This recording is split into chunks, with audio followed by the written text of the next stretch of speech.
وَمِنْهُمْ مَنْ يَسْتَمِعُونَ إِلَيْكَ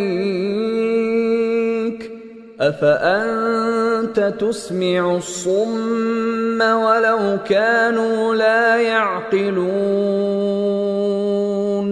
وَمِنْهُمْ من سے ہم ان میں سے ہیں من جو کہ یستمعون الیک،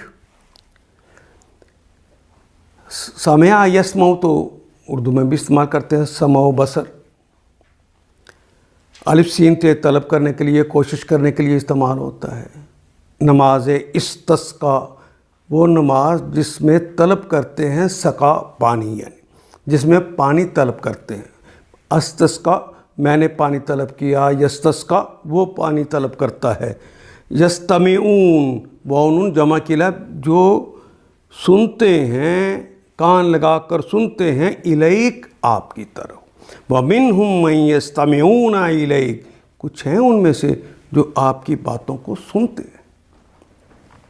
فَأَنْتَ أَفَا أَنْتَ کیا فا پس أَنْتَ تو ایک مذکر، یعنی اے نبی محترم کیا آپ پس انہیں تسمعو کیا تم سنا سکتے ہو؟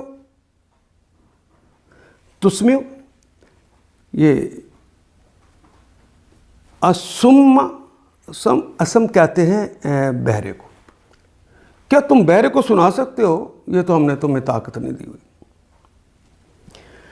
أَفَأَنْتَ تُسْمِعُ وَلَوْ كَانُوا لَا يَعْقِلُونَ وہ اور لو اگر کانو ہیں وہ، لا نہیں، یاقلون یہ فعل مضارع کی علامت، عقل تو ہماری زبان کا کلمہ، وَأُنُن جمع کی علامت۔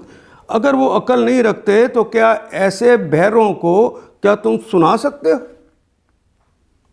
ایک ہوتی ہے آواز جو کہ جانور بھی سن لیتا ہے لیکن اس کے معنی کو نہیں سمجھتا، اس طرح آواز تو ان کو سنائی دیتی ہے، ان کے کان ہوتے ہیں جانوروں کی طرح، لیکن جو نبی کہتے ہیں اس کے مفہوم کو اپنے وہ جان رہے۔ اسی بات کو کہا گیا ہے۔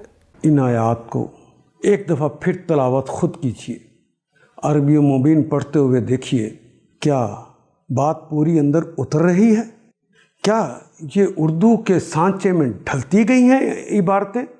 اگر بات سمجھ آنی شروع ہو گئی تو الحمدللہ یہی ہمارا ہدف ہے اور یہ ہدف پورا ہو گیا۔ اللہ میرا اور آپ کا حامی و ناصر۔ الف لام